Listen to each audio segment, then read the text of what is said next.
Amen. Great music. Amen. I hope those songs prepare hearts and mind for the preaching and the listening of the Word of God this evening. Amen. Are you ready to listen for the Word of God? Amen. Amen. Let's all stand up please at muli po nating tawagan ng ating mahal na pastor to give us the Word of God. Amen. Alright, tuloy-tuloy na po tayo. Let's open our Bible please in 1 Peter. 1 Peter chapter 1.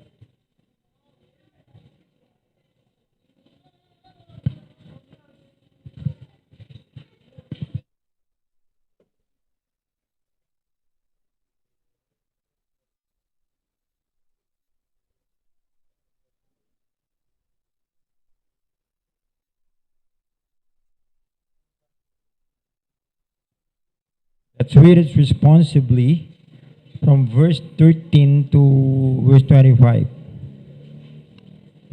Are you there? 1 Peter chapter 1.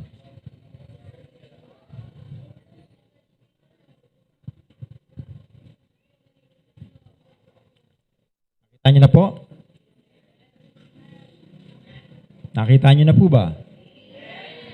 Alright, let's read responsibly from verse 13 at sabay-sabay po tayo sa verse 25. In verse 13, the Bible says, "Wherefore get up the loins of your mind, be sober, and hope to the end for the grace that is to be brought unto you at the revelation of Jesus Christ. As obedient children, not fashioning yourselves according to the former lust in your ignorance. But as he which hath called you is holy, so be ye holy in all manner of conversation." That's it written. Be holy, for I am holy. And if ye call on the Father, who without respect of persons judges according to every man's work, pass the time of your sojourning here in fear. For as much you know that ye were not redeemed with the corruptible things, the silver and gold, by your vain conversation received by tradition from your fathers, but with the precious blood of Christ, as of a lamb without blemish and without spot, who verily was preordained before the foundation of the world, that was manifest in these last times for you, who by him do believe in God, that raised him up from the dead, and gave him glory, that our faith and hope might be in God. Seeing ye have purified your souls in obeying the truth to the Spirit and to unfeigned love of the brethren, see that ye love one another with a pure heart fervently. Being born again, not of corruptible seed, but of incorruptible by the word of God, which liveth and abideth forever. For all of flesh is as grass, and all the glory of man as the flower of grass. The grass withereth, and the flower thereof falleth away. Sabay po tayo. But the word of the Lord endureth forever, and this is the word which the gospel is preached unto you. Palain po ang pagkabasa, at tayo po sa mandaling manalangin. Sabay dakilang Diyos ang mga kapangyarihan sa lahat, nagpupuri po kami at nagpapasalamat sa hapong ito. Muli niyo po kaming tinipon sa bahay-sambahang ito upang sumamba sa inyo, O Diyos, sa Espiritu at katotohanan. Thank you so much, O God, sa pribilehiyong ito. And I pray na patuloy po kayong pangunahan. Kayo po, O Diyos, ang magsalita sa kalagitnaan po namin. Maggamitin mo lamang po ang bibig ng lingkod at abutin mo po ang pangangailangan ng inyong mga anak sa gabing ito. O God, salamat po. Pangunahan po pong patuloy at maging mga kapatiran po namin na sa kanilang tahanan. Ay bigyan mo po ng magandang signal ang aming internet connection, sa ganon ay makarating po sa kanila ng maliwanag ang mensahe at maabot po ang pangangailangan. At higit yung mga first time visitors po namin. O God, maraming salamat po. Patuloy po kung pagpalain ng bawat isa at also make us a blessing, Panginoon, din po sa bawat isa pa ng Diyos. Pagpalain niyo po ang gawain ito at patuloy pong palaguin ang bawat isa at palaguin ang gawain sa lugar ng Caloocan na ito. Pagpalain mo rin po ang aming pastor, Pastor Hill, at ang kanyang buong sambahayan, at ganun din po ang buong church, at lahat ng churches na galing po sa aming mother churches na ipatuloy pong pagpalain at gamitin mo po para maabot ang pangangailangan ng mga tao sa kanya-kanya po namang area of responsibility. At pagpalain mo po ang iyong mga anak at o Diyos, gawin mo po kaming daluyan ng pagpapala sa lahat po ng tao. Magpasimula, Panginoon Diyos, sa sarili po naming tahanan. Kaya salamat, ibinabalik po namin ang buong kapurihan, ang kaluwalhatian po sa inyo at patawad sa bawat pagkakasala at pagkukulang po namin. Ito po ay aming dalangin sa pangalan ni Jesus. Amen. Alright, please be seated.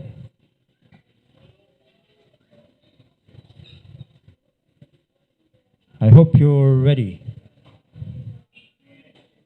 Ang oras ay alas 6. So, Pedro, kilala niyo naman na si Apostle Peter. Amen? Ilang beses na rin nating pinag-usapan ang buhay ni Pedro. Pero para dun sa mga baguhan lang nakakakilala kay Pedro, gusto ko silang ipakilala sa inyo ng bahagya. Si Pedro ay apostol ng Panginoong Jesucristo. No?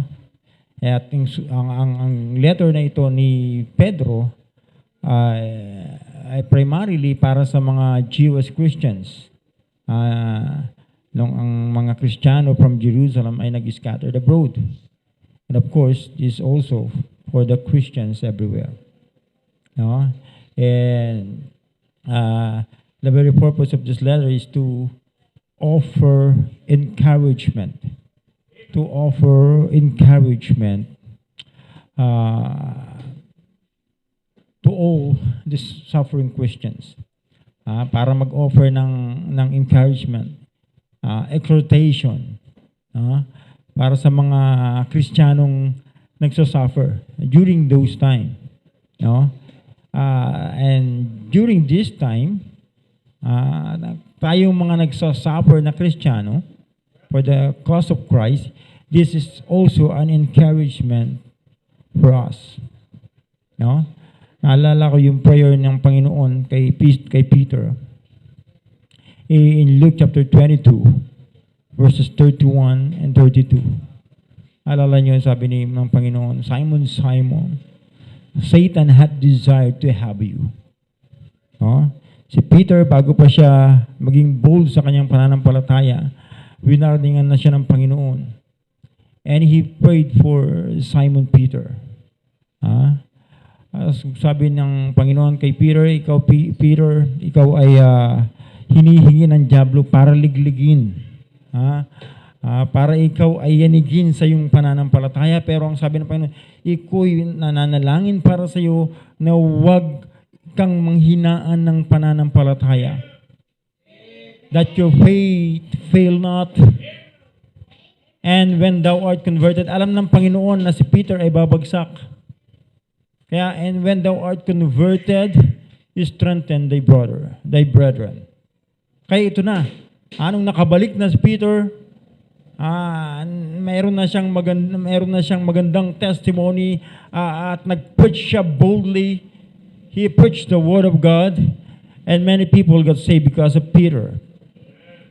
Amen? Now here's Peter, nag-i-encourage sa mga Kristiyano. No? Kung paano si Peter ay tinawag ng Panginoon, bumagsak dahil sa kanyang kahinaan, pero nung siya'y muling nakabangon, siya'y napatuloy na nangaral ng salita ng Diyos hanggang sa kanyang kamatayan. Amen? Ngayon ito si Pedro nag-i-encourage sa atin.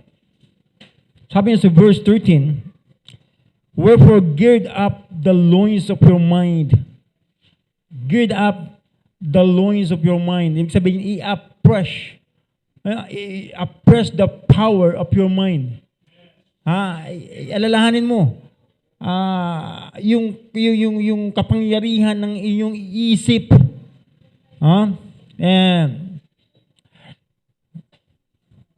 be sober and hope to the end for the grace that is to be brought unto you at the revelation of Jesus Christ. Be sober. Be discreet. Watch. Pero yung unang meaning yan is to abstain from wine. Kaya kayong mga manlalasing, ang ibig sabihin niyang be sober dyan ni Peter, huwag kang maglasing. Abstain from wine. Kaya mag-ingat ka, huwag kang maglalasing kasi pag lasing ka, hindi ka magiging watchful. Kaya nga, be watchful. Be discreet.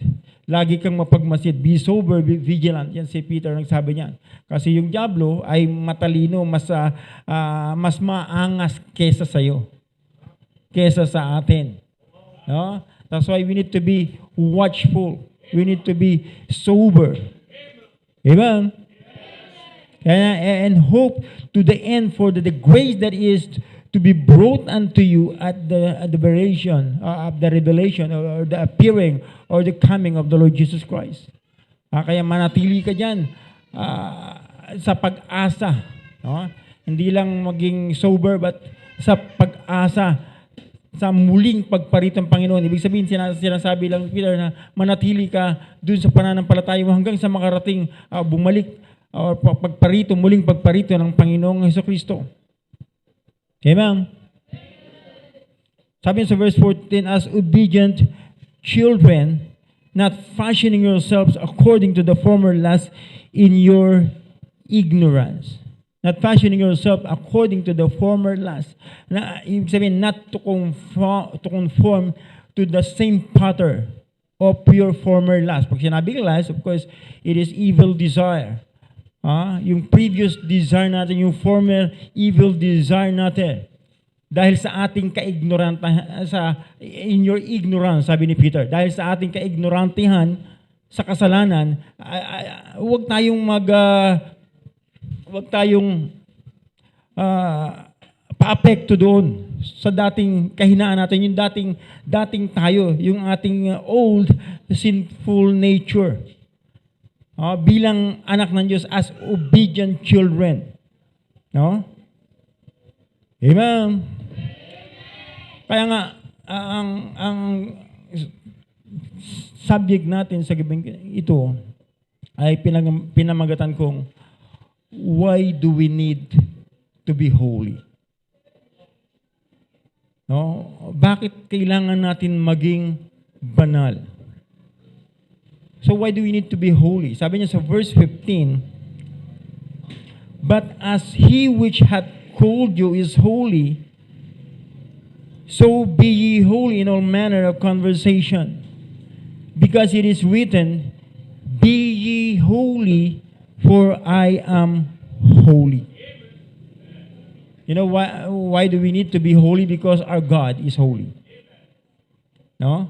Yung Diyos natin, na Diyos ni Moses, na nagbigay ng law kay Moses, yung Diyos ng mga Israelites, Diyos ng mga prophets of old, Diyos ng mga apostles, Diyos ng mga Christians, the same God, is the same God. Nating mga Baptists ngayon. Amen. He is the same God. And He is holy. Ilang beses siya nagpakilala sa mga Israelites kung anong klaseng Diyos ito. One of the attributes of God na ang holiness ng Diyos, nakapaloob yung lahat ng kanyang attributes, nakakonect sa holiness ng Diyos. No? Para mo magaliwanag na illustration niya, pag nakita mo yung rainbow, pag nakita mo kung kayo mga nag-aaral ng science, yung auroras, di ba? Makikita mo yung iba't ibang kulay na maganda sa paningin natin. Pero yung pinaka-dominant pa rin doon ay yung white color. Kasi yun yung nagpapaliwanag.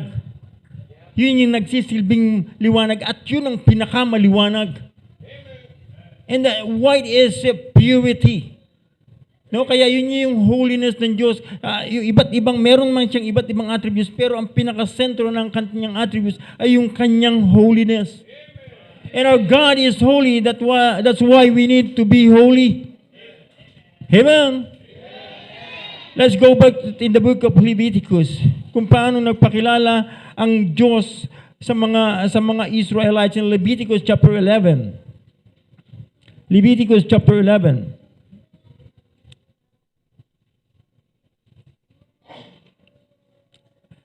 In verse 45, the Bible says, "For I am the Lord that bringeth you up out of the land of Egypt to be your God. You shall therefore be holy, for I am holy." God is holy. Ang Diyos ay banal. Sabi niya sa verse 4, "For I am the Lord your God, ye shall therefore sanctify yourself, and ye shall be holy, for I am holy. Neither shall ye defile yourself with any manner of creeping thing that creepeth upon the earth. For I am the Lord that bringeth you up out of the land of Egypt." Ano ba yung land of Egypt? Dito, kinuha ng Diyos yung mga Israelites sa house of bondage. Sa pangunguna ni Moses, nilid ni Moses yung mga Israelites, inalis niya sa house of bondage in Egypt at dinala niya sa promised land. Amen? And do you understand, brethren, na tayo man ay alipin dati, tayo ay nakabandage din sa kasalanan? Amen? Just like the Israelites, bandage sila ng mga Egyptian. At tulad din natin nung mga tao ngayon, tulad din natin ngayon, dati man tayong bandage ng ating kasalanan, iba't ibang uri ng kasalanan. Amen? Kaya kung nakikilala natin ang Diyos na itong Diyos na nagpakilala kay Moses that I am holy. God is indeed holy. That's why we need to be holy. Sabi ko nga sa inyo, the God of Moses and the God of Israelites is the same God we have right now.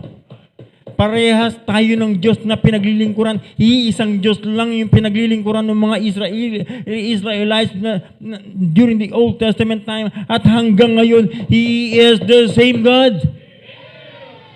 And He is the Holy God. Amen. We need to be holy because our God is holy.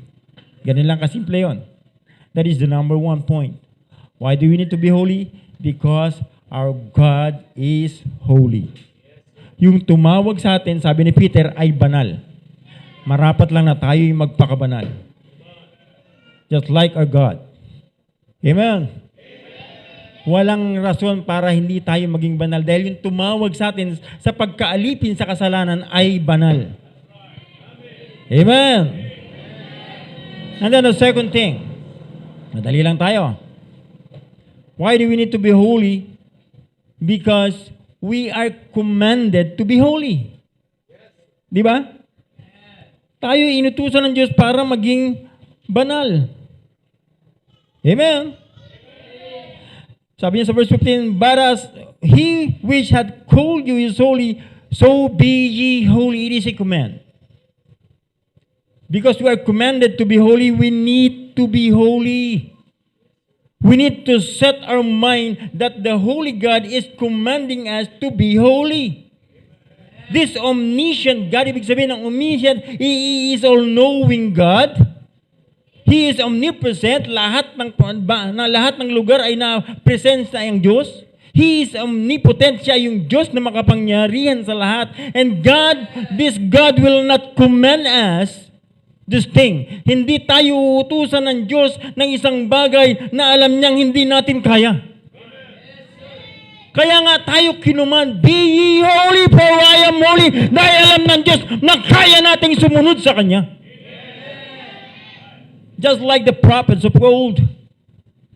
Bagamat yung Israelites, sila ay simbolo ng mga Kristiyanong matitigas ang ulo.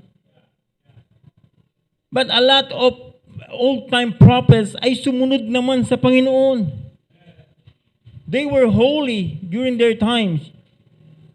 Amen? Just like Job, Abraham, Isaac, Jacob, Joseph, Moses. the apostles, the Christians, they were holy. Hindi ko sinabing naging perpekto sila, kundi banal. Ha? Sila'y pinapaging banal ng Diyos. Hindi perpekto, kundi banal. To be holy is far different to be perfect. Is far different. No, yung maging banal ay iba sa pagiging perpekto, at ang Diyos na yan ay hindi tayo inaasahan maging perpekto, dahil walang perpektong tao na nabuhay sa ibabaw ng lupang ito, kundi ang Panginoong Hesukristo. To be holy, it means simply to be spiritual. Maging spiritual lang tayo. That's why the Apostle Paul said, walk in the Spirit, and ye shall not fulfill the lust of the flesh. Yun yung ibig niyang sabihin. Lumakad lang tayo sa Espiritu, sa Spirit, in the guidance of the Spirit of God, and ye shall not fulfill the lust of the flesh.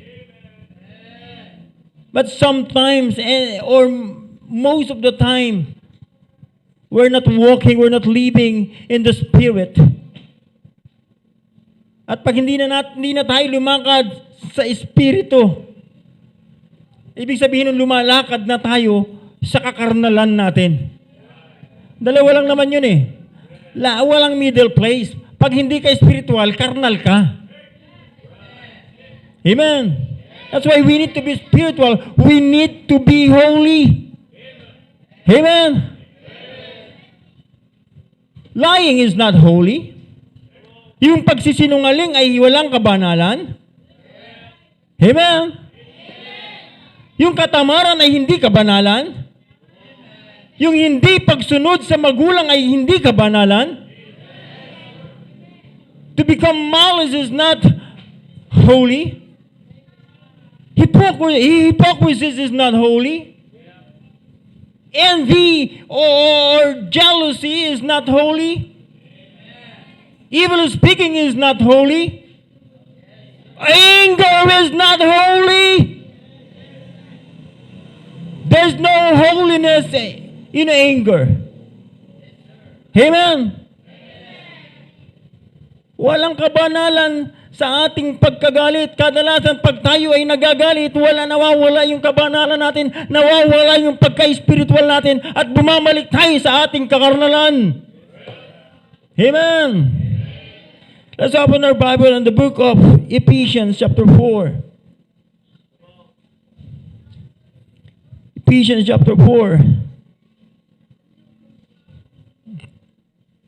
Starting in verse 24. The Bible says, and that ye put on the new man. This is the holy man. This is the inner man, which after God is created in righteousness and true holiness. Amen. Ito ang suotin natin, yung tubo o yung bagong pagkatao natin. If any man be in Christ, he is a new creature. All things are passed away. Behold, all things are become new. Amen. Let's put on the new man, which after God is created in righteousness and true holiness. Amen. So anong kailangan natin gawin? Sabi ni Apostol Pablo, wherefore putting away lying is speak every man truth with his neighbor, for we are members one of another. Be ye angry and sin not. Let not the sun go down upon your wrath. Magalit ka, pero wag kang magkasala. Let not the sun go down upon your wrath. Alam nyo, pag tayo nagalit minsan, nakailang sikat na yung araw, nakailang lubog na, galit pa rin tayo. Amen? Pero maliwanag yung command. Kung magagalit ka, huwag mong hayaang lubugan ng araw yung galit mo. Pero yan ang number one problema natin, mga kapatid. Pag nagalit tayo, damay-damay na lahat. Ano yung sabi nung isang bata, tatay, ano nga English din sa Facebook? Ha? One for all and all for one. O one for all and all for one. Ang sabi ng tatay, simple lang yan anak. Pag nagalit yung nanay mo, damay tayong lahat. Yan ang ibig sabihin yan. Yeah. Diba? Minsan ganun tayo. Pag nagalit tayo sa misis natin, pag nagalit tayo sa mister natin, pati mga anak natin, damay.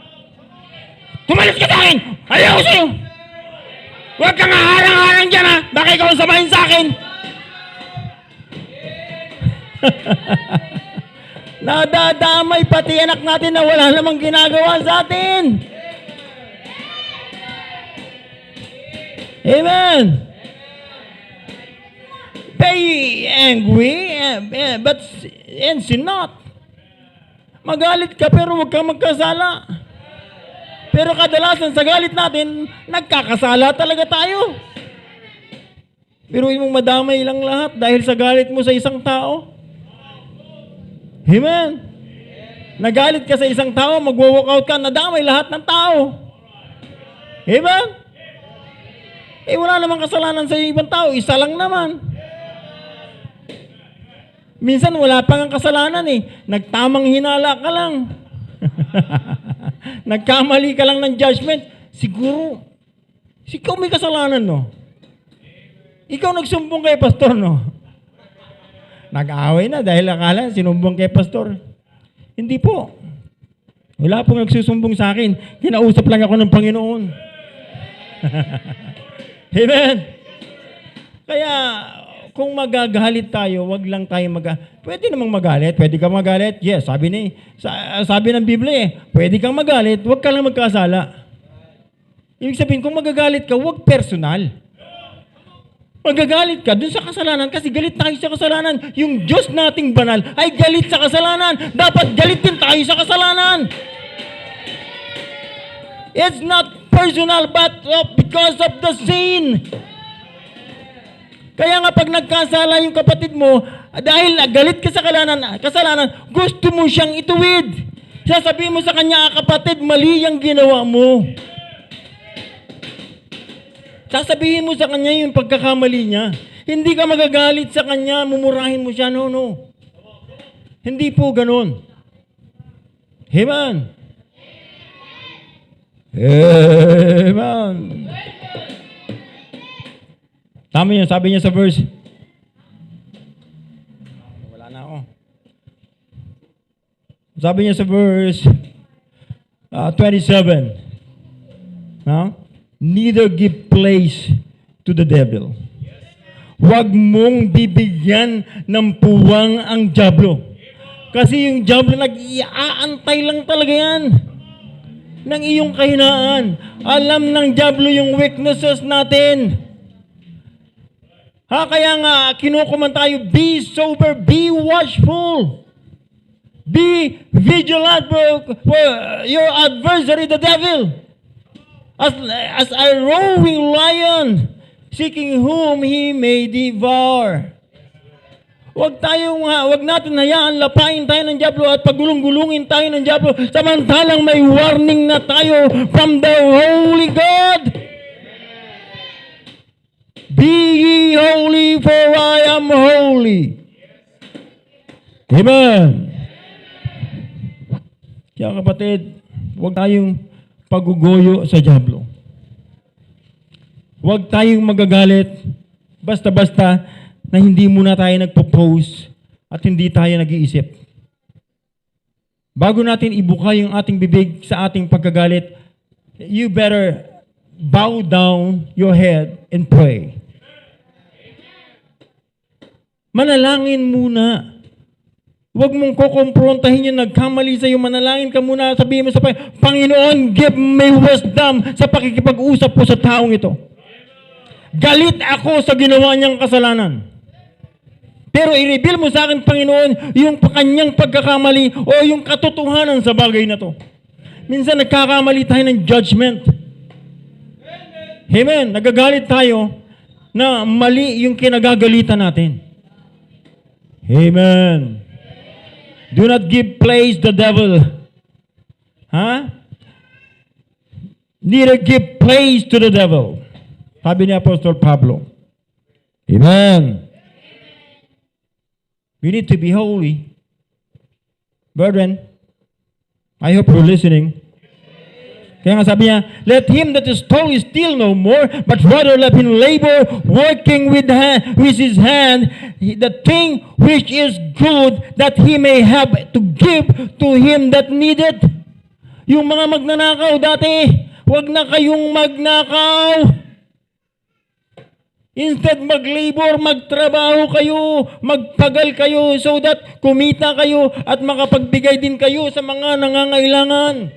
Sabi niya sa verse 29, let no corrupt communication proceed out of your mouth, but that which is good to the use of edifying, that it may minister grace unto the hearers. Amen? Huwag corrupt yung lalabas sa bibig natin kasi ito'y nakaka-apekto sa mga makakarinig sa atin. Kaya mag-isip bago ibuka yung bibig. Dapat ito'y makakapag-edify, makapagpapalakas, makakapag-minister ng biyaya sa mga nakakapakinig. Amen. Huwag natin ibubuka yung ating bibig na hindi tayo nag-isip. No, huwag mong natin gagawin yun. That's not wisdom. That's not wisdom. Amen. We need to get wisdom from God. Kaya nga sabi niya sa verse 30, and grieve not the Holy Spirit of God, whereby ye are sealed unto the day of redemption. Huwag nating pighatiin yung banal na Espiritu ng Diyos na nakatira sa katawang ito. Biruin mo, ligtas ka na kapatid. Nung tinanggap mo ang Panginoong Jesucristo, sinelyuhan ka ng banal na Espiritu ng Diyos, dito na nakatira yung banal na Espiritu ng Diyos. Kaya sabi ni Apostol Pablo, huwag mong i-grieve, huwag mong palungkutin yung banal na Espiritu na nakatira sa katawang ito. Alam mong ligtas ka? Alam mong pupunta ka sa langit? Alam mong may banal na espiritong nakatira sa katawan na yan, pero kadalasan, hindi natin siya pinapansin, kundi ang ginagawa natin, ang sinusunod natin, ay yung old sinful nature natin. Pasensya na po, tao lang, nagkakamali. Kapatid, pag yan ang lagi nating katuwiran, we could hardly grow. Mahihirapan tayong lumago pag nakaset sa may natin. Tao lang kasi, nagkakamali. Normal yun. Alam ng Diyos yun na tayo magkakamali. Pero wag mong isaksak sa isipan mo na lagi ka nalang magkakamali dahil tao ka.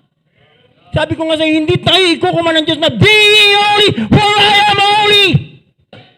Hindi tayo ikukuman ng Diyos na magpakabanal ka dahil ako ay banal kung alam ng Diyos na hindi rin naman pala natin kayang sundin. Alam ng Diyos na kaya natin gawin yun. It's a matter of obedience to the Word of God, brethren. Do not grieve the Holy Spirit na nakatira na dito sa ating katawan.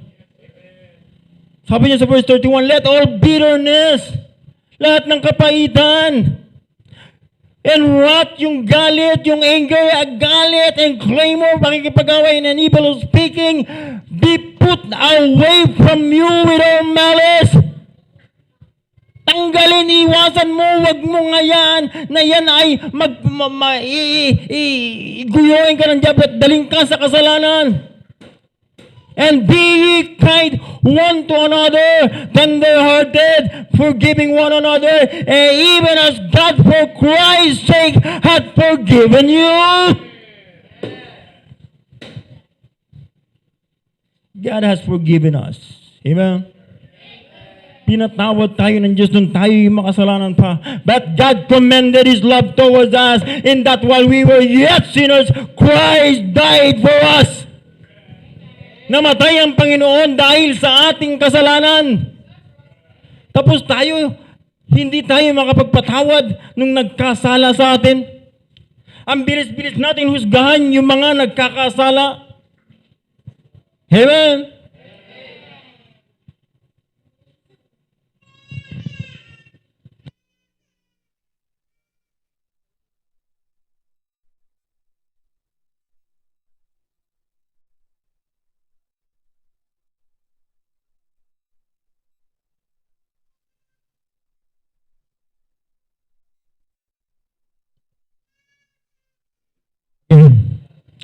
Why do we need to be holy? Because our God is holy. Our God is holy. That's why we need to be holy.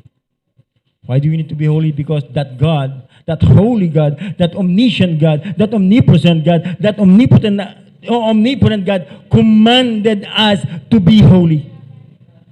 Amen. That is the second thing. Then the third thing is, why do we need to be holy? Because we are bought with the precious blood of Christ. We are bought with the precious blood of Christ. Sabi niya sa verse 18 and 1 Peter chapter 1, for as much as you know that ye were not redeemed with the corruptible things as silver and gold from your vain conversation received by the tradition from your fathers, but with the precious blood of Christ as a lamb without blemish and without spot. You know why do we need to be holy? Because the Lord Jesus Christ paid the penalty of our sin. We were bought with a price. We are bought with a price. We are bought with a price. Binayaran na ng Panginoon ng kanyang precious blood yung ating kasalanan, kapatid.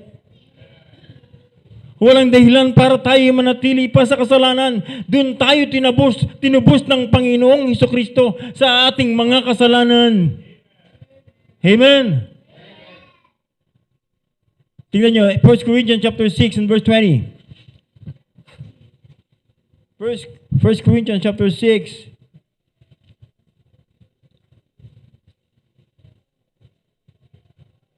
In verse 20. The Bible says, for ye are bought with a price. Therefore, glorify God in your body and in your spirit, which are God's. Brethren, we must glorify God in our body and our spirit, which are God's. Sabi ni Apostol Pablo, we need to glorify God. Luwalhatiin natin ang Diyos sa katawang ito at maging sa espiritu ng katawang ito. We need to glorify God. And we must glorify God. Amen. Brethren, kung ikaw ay ligtas na, kung ikaw ay ligtas na ngayong gabi, pag-aari na ka na ng Diyos. Pag-aari na tayo ng Diyos because we are bought with a price. At yung pinambayad ng Diyos sa kasalanan natin ay yung precious blood ng Panginoong Hesukristo. Amen. Binayaran na ng banal na dugo ng Panginoong Hesukristo. Marapat lang na luwalhati natin ang Diyos ng katawang ito. Amen. Luwalhati natin ang Diyos sa pamamagitan ng Espiritu at katawang ito. Amen. Sabi ng Biblia, sabi niya chapter 7, in verse 23, ye are bought with a price. Be not ye the servants of men. Tayo'y binayaran na ng Panginoon. Dapat tayo ay naglilingkod dun sa nagbayad sa atin. Nung araw, pag binayaran ka ng may pera, ng mga traders, binayaran ka na slave ka, maglilingkod ka talaga dun sa nag-slave sa'yo, nagbayad sa'yo. Eh dahil binayaran na tayo ng Panginoong Isuscristo, binayaran na ng Panginoon yung ating kasalanan.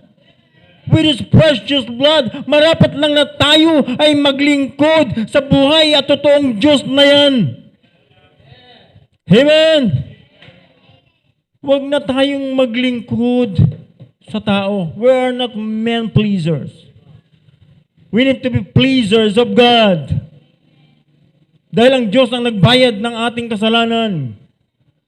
Wag ang diablo ang paglingkuran natin, kundi ang Diyos. Amen.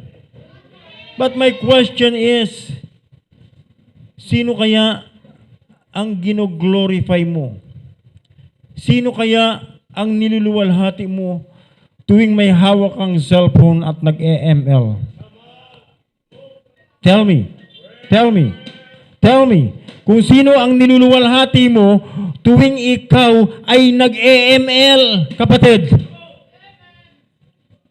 Sisiguraduhin ko kayo, kapatid, na hindi Diyos ang naluluwalhati, but the devil. We're not a servant of the devil. We should be the servant of the living God. Pambihira. Ang nakakalungkot, mga kapatid, maraming tao na bandage nitong ML na ito. Those unbelievers were bandage of this Mobile Legend. Itong paglalaro ng Mobile Legend na ito. Maraming aliping mga tao. Kaya nga kahit lumabas ka dyan di ba? Nakita niyo nagsosoul winning kayo? Gusto mong sharean ng gospel pero hindi siya makapakinig sa iyo kasi busy siya sa kanyang Mobile Legend. Amen? Yun ang nakakalungkot doon. Kaya sa bahay, hindi na kayo makapag-usap ng mister mo, hindi na kayo makapag-usap ng misis mo kasi ang lagi mong hawak ay Mobile Legend. Hindi mo na kinakausap yung anak mo. Hindi na kayo nag-uusap ng pamilya mo dahil ang hawak nyo pare-parehas ay Mobile Legend. Nakakalungkot yun. Kung sa unbeliever, normal yun. Because they are bondage of sin. Pero tayong tinubos na ng Panginoong Jesucristo with His precious blood, nakakalungkot naman, kapatid, na hanggang ngayon ay alipin pa rin tayo ng Mobile Legend na yan. Tingnan mo, ang mangyayari sa'yo, pagka-alipin ka ng ML na yan. Unang-unang epekto niyan, gagawin kang tamad niyan. Gagawin kang tamad niyan, kapatid. Di ba? Marami mga kabataan, tamad magtrabaho sa bahay because of this Mobile Legend. Di ba? Hindi ka nga mautusan ng nanay mo Hindi ka nga mautusan ng tatay mo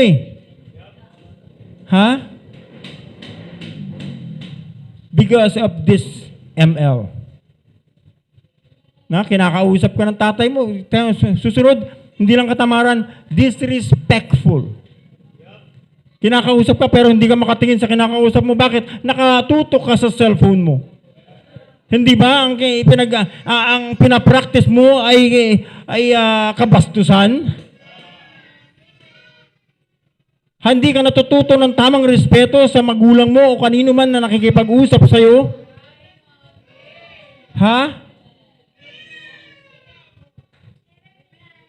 At nagiging disobedient ka, anak. Because of that ML. Sabi ko nga sa iyo, yung TikTok, pamutat lang yan ng ML Ibig sabihin ng pamutat, dessert. Pag nagsawa ka ng bahagya sa ML, doon ka lang muna, magtiti-TikTok ka. Ang akala mo naman, maganda ka pag humarap ka sa cellphone mo at kinausap mo na yung sarili mo. Gandang-ganda ka sa sarili mo, di ba? Akala mo lang maganda ka, kapatid. Pero ang totoo doon, anong tawag doon? Hindi, filter. Naka-filtered lang naman yun. Pinapaganda mo lang. Para kang flawless. Gusto mong ilabas lahat. Spaghetti pababa, pataas. Very fall short of the glory of God. Tapos i-filtered mo para magmukhang flawless.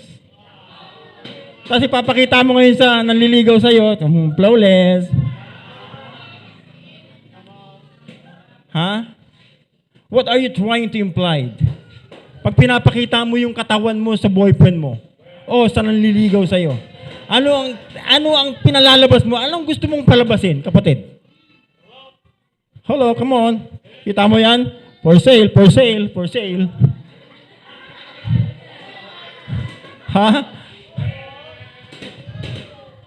Amen.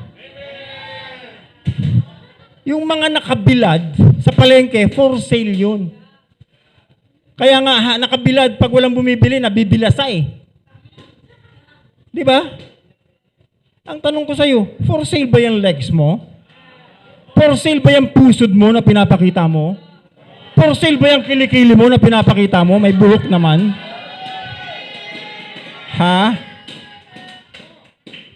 Kapatid, kung precious ka, pinapahalagahan mo yung sarili mo sa harapan ng Diyos, alam mo, binayaran ka ng banal na dugo ng Diyos.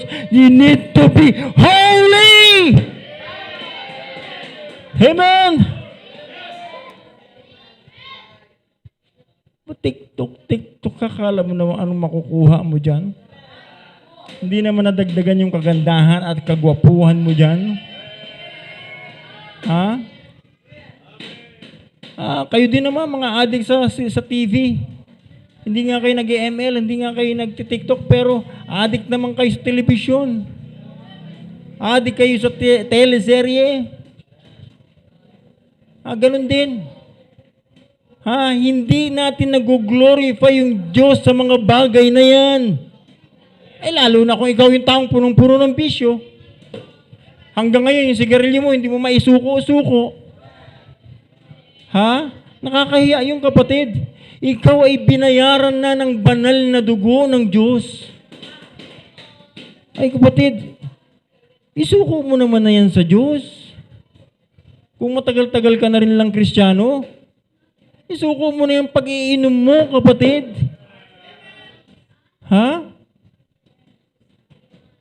Amen?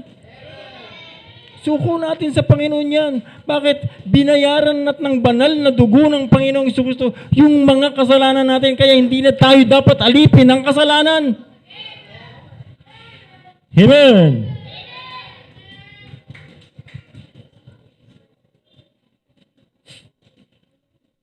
Ano mang uri ng bisyo ay kasalanan. Don't be a servant of your vices. Amen. Again, why do we need to be holy? Number one, because our God is holy. Why do we need to be holy? Number two, because we are being commanded by God. Why do we need to be holy? Because we are bought with the precious blood of the Lord Jesus Christ. Number four and last.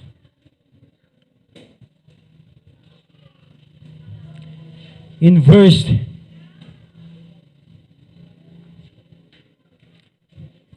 balikan natin yung ating text. In verse Peter chapter 1, in verse 23.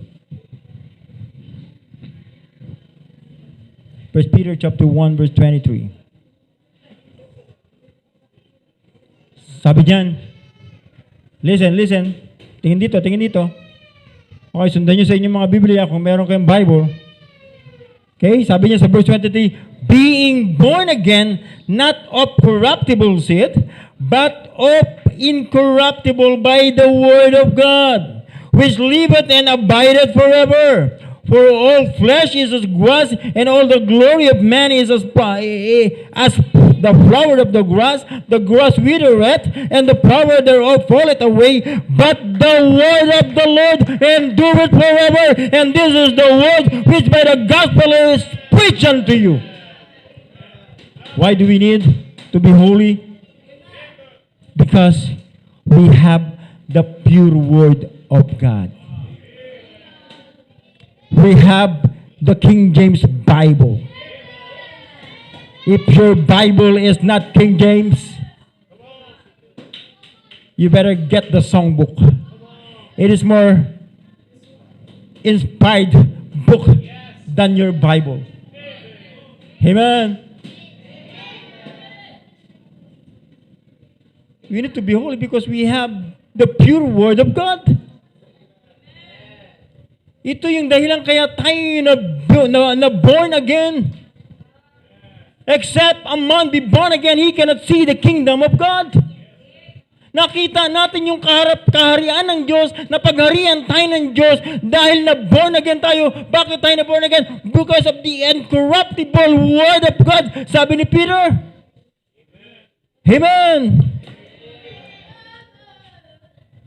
And because of this word of God, because of the word of God, we have a chance to grow in the faith. Diba?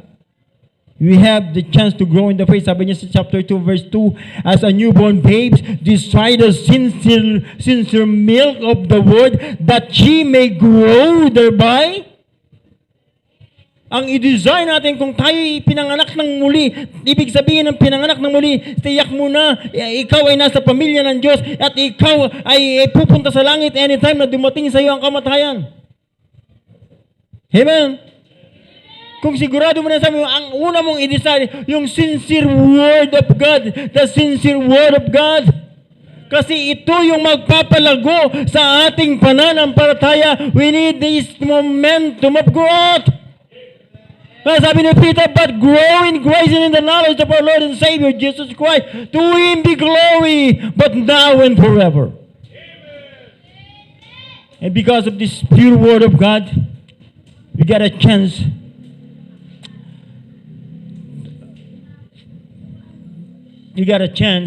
to grow in the faith. Amen. And because of this pure word of God, we also have a chance to get more closer to God. Amen. Vamos sa chapter 4. Chapter 4. In verse 16.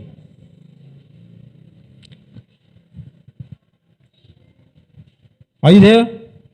First Peter chapter 4 verse 16 sabi niya, yet if any man suffer as a Christian, let him not be ashamed. Kung ikaw man ay nagduruso dahil sa pagiging Kristiyano mo, huwag kang mahiya. But let him glorify God on this behalf. Kundi ito ang maging dahilan para i-glorify mo pa ang Diyos. For the time is come that judgment must begin at the house of God. And if it first begin at us, kung ito'y magpapasimula sa atin dito sa tahanan ng Diyos, what shall the end be of them that obey not the gospel of God? Kawawa naman sila yung hindi nakakapakinig ng gospel ng Panginoong Jesucristo o yung hindi sumasampalataya sa gospel ng Panginoong Jesucristo. And if the righteous is scarcely be saved, where shall be the ungodly and sinners appear? Kung tayo ligtas, saan naman mapupunta yung mga unsaved? Of course, in hell and in the lake of fire. Wherefore, let them that suffer according to the will of God commit the keeping of their soul to Him in well-doing. Magkaroon tayo ng commitment sa paggawa ng mabuti doon kanino? Doon sa Diyos na nagligtas sa atin as unto our faithful Creator. We are a creation of God. Amen? Product tayo ng mga kamay ng Diyos. special creature tayo ng Diyos. Ha? Mismong kamay ng Diyos nang galing ang tao. Marapat lang na tayo na nilikha ng Diyos ay magbigay ng papuri sa Diyos na yan. Amen. Why do we need to be holy? Because our God is holy. Why do we need to be holy? Because we are commanded to be holy. Why do we need to be holy? Because we are bought with the precious blood of the Lord Jesus Christ. Why do we need to be holy? Because we already have the pure Word of God. We have it in our hand. Kung wala ka man, humingi ka. Ask and it shall be given unto you. Seek and you shall find it. Amen? We need the Word of God.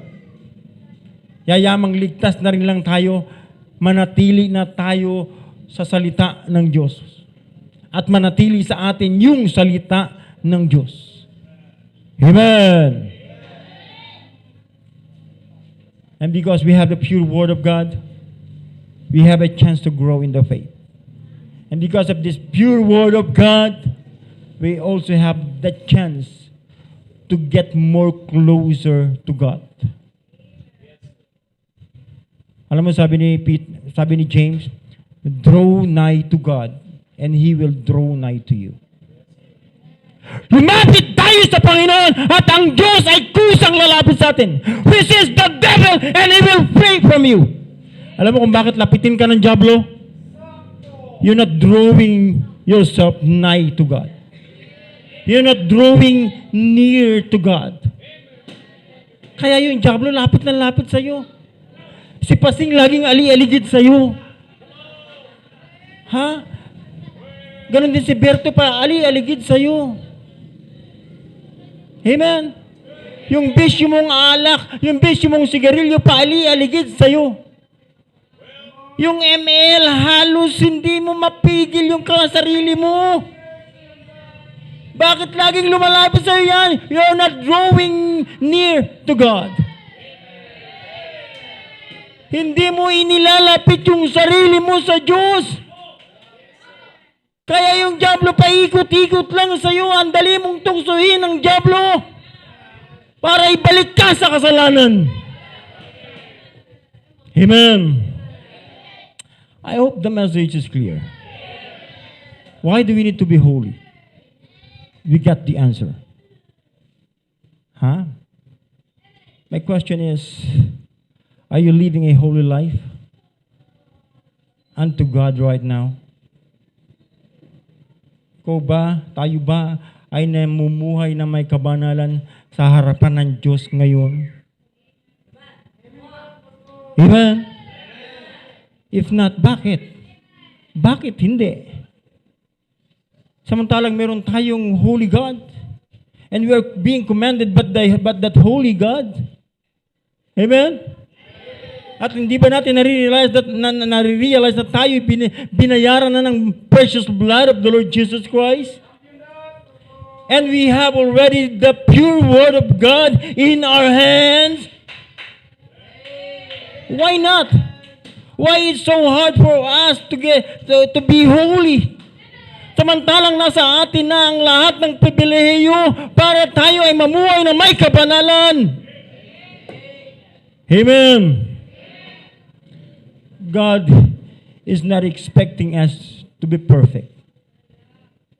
Hindi nag-expect ang Diyos sa atin para tayo ay maging perfecto, but to be holy. Amen. I hope the message is clear. Tayo pong lahat ay tumayo at tayo pong lahat ay manalangin. Dakilang Diyos ang makapangyarihan sa lahat, muli pinagpupuri kami at nagpapasalamat sa natapos po namin pag-aaral ng iyong mga salita. Thank you so much, O God, for your word. Thank you for the message. Patuloy po itong palaguin sa puso at isipan ng bawat isa sa amin. Magod salamat, ibinabalik po namin ang buong kapurihan, ang kalwalatian po sa inyo. At patawad sa bawat pagkakasala namin. Ito po yung aming dalangin sa pangalan ni Jesus. Amen.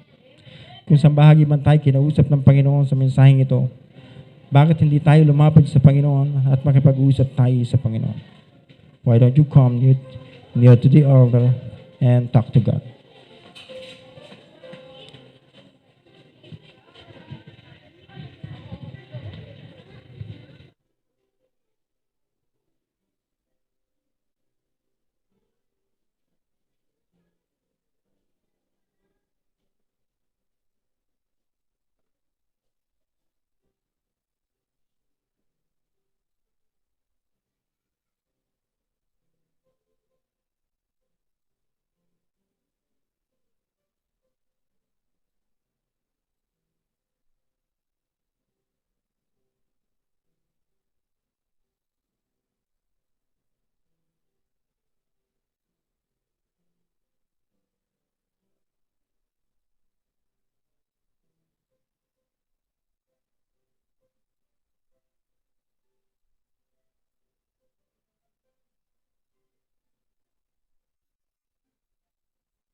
So po'y dakilang Diyos ang mga pangyarihan sa lahat. Muli po'y nagpupuri kami at nagpapasalamat sa oras nito. Ay pinagkaloob mo po kami ng mensahe, Panginoon Diyos, mula sa iyong mga salita. And I pray, napatuloy po itong panatilihin sa puso at sa isipan ng bawat nakapakinig, Panginoon Diyos, ng iyong mga anak. Maging ang aming mga first-time visitors. At lalo tigit, yung nasa kanilang tahanan ngayon through virtual. But I pray na patuloy pong abutin ng iyong mga salita. Naabot, Panginoon Diyos, ng iyong mga salita ang pangangailangan ng iyong mga anak. Lord, maraming salamat po. At magiging mga anak niyo lumapit sa inyo. Alam mo po ang kanilang inilapit. Alam mo po ang kanilang pangangailangan. God, please, abutin mo po ang ngayon sa pangangailangan ng bawat isa. At maraming salamat po. Binabalik po namin ang buong kapurihan, ang kalwalatian po sa inyo. At patawad sa bawat pagkakasala at pagkukulang po namin. Ito po yung aming dalangin sa pangalan ni Jesus. Amen. Amen. I hope meron tayong natutunan sa gabing ito. Amen. Alright. Masaya pa po ba tayo? Amen. Masaya pa tayong lahat?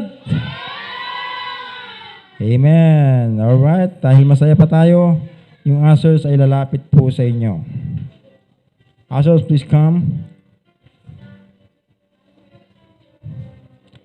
Alright.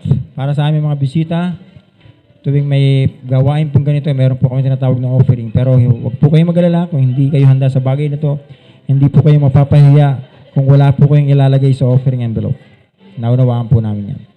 But if you want to be part of this growing ministry, alam niyo po, naunawaan niyo po yan. Anumang amount ilalagay dyan ay pasasalamatan po namin.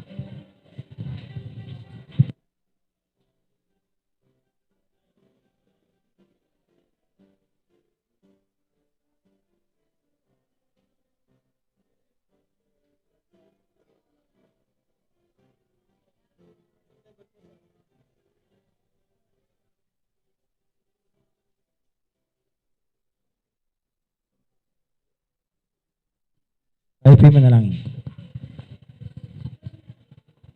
Let us pray. O dakilang Diyos sa mga banal na makapangyarihan sa lahat. Maraming salamat po Panginoon sa gabing ito na kami po o Diyos ay maluwalating nakapagdaos Panginoon ng aming pong panambahan sa araw na ito o Diyos. Maraming salamat sa mga kaluluwa na naligtas at inyo po Panginoon na kami ginabayan o Diyos at iningatan Panginoon sa bawat area o God na amin pong pinuntahan. Salamat po Panginoon sa iyong mga salita na amin po natanggap sa gabing ito o Diyos.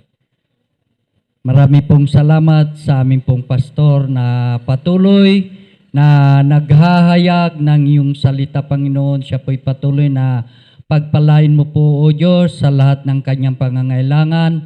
Kalaki po Panginoon ng inyong karunungan, Panginoon, na walang hihigit, O Diyos, kundi Ikaw lamang, O Diyos, ang siyang patuloy na amin pong pinaglalagakan ng amin pong mga gawain. Ngayon naman po, Panginoon, sa amin pong pagbibigay ng amin pong tithes and offering, Panginoon, Ikaw po, Panginoon, ang siyang magpala mula sa inyong kasaganaan, O God, sa lahat ng magkakaloob, at sa walang kalalagayan, Panginoon, ay inyo nga pong pagkalooban ng pagkakakitaan upang sa mga susunod, O Diyos, ay makabahagi rin po siya sa ganito pong gawain.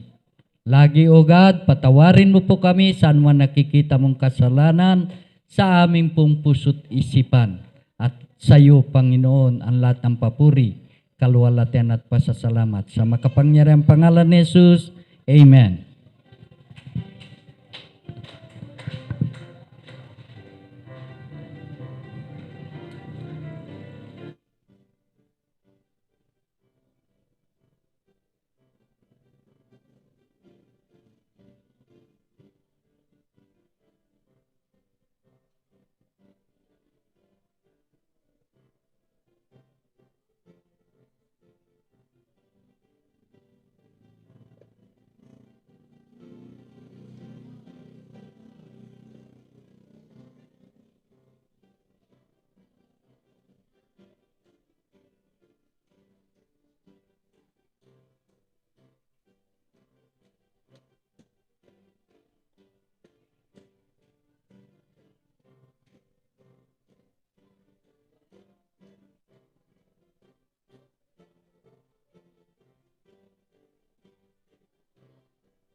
Amen. Amen. I hope masaya pa rin tayo. Amen. Alright, after the closing prayer, meron ba tayong bisita? Okay, after the closing prayer, paki-deal niyo yung ating mga bisita. Pakitayo nga po yung aming mga bisita. Where ba? Ayan, amen. Amen. Welcome, sir. Kayo po ay nasa Christian Bible Baptist Church. Palakpakan po natin ating mga bisita. Alright. Naway hindi ito una tuloy niyong pagdalo, kundi pasimula ng inyong pakikipag-aralan sa amin. At tuwing Sunday po, may service kami ng 8:30 ng umaga. At sa hapon naman po ay 5 o'clock. At Thursday, 5 o'clock, katulad ng inatinan niyo po ngayon. Alright? I hope masaya pa rin tayo. Amen. Mabuti pa si Kuya, masaya. Yung iba, wala nang saya. Alright, tayo pong lahat ay tumayo. After the closing prayer, mamili kayo ng gusto nyo kainin. Gusto nyo yung pampaiksi ng buhay dito kay nanay. Mga chichirya yan. Kung gusto nyo yung medyo mas maiksi ang buhay nyo, doon, meron doon. Kaya hindi na kayo kinakailangang lumabas. Huwag na kayong lumabas. Ang lalabas na bata ay yung mga uuwi na. Uuwi na. Pag lumabas kayo dyan, ibig sabihin, diretso na uwi. Okay? Kaya, ushers, please help me. Usher security, please pakibantayan po sila. Okay? Tayong lahat ay manalangin. Tawagan at hilingin natin manalangin si Brother Marlon para sa closing prayer.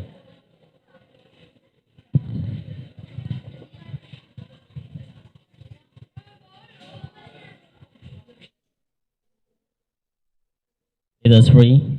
Dakilang Diyos, maraming makapangyarihan sa lahat. Muli, Panginoon, nagpapasalamat po kami sa natapos, Panginoon, na pananambahan sa gabing ito, Panginoon. Salamat, O Lord, sa iyong salita na ito po ay aming i-apply sa aming buhay, Panginoon, at isa pa bumuhay po namin. Salamat, Panginoon, sa mensahero na ginamit niyo, Panginoon. Patuloy niyo pong bigyan ng karagdagang wisdom. Pagpalain niyo, Panginoon, ang aming mahal na pastor, O Lord. At sa aming fellowship, Panginoon, sa gabing ito, nilapit ko, Panginoon, na i-bless niyo, Panginoon, at i-provide niyo, Lord, ang pangangailangan po namin, Panginoon. At sa mga sasakyan, O Lord, na maghatid ng mga kapatiran po namin, Panginoon, pag-ingatan niyo po, Lord, ang mga driver, bigyan niyo, Panginoon, ng wisdom, O God, understanding. Patawarin niyo po kami, Panginoon, sa mga karumihan na nakikita niyo po sa aming puso at isipan. At ito po kami sa madalangin sa pangalan ni Jesus. Amen.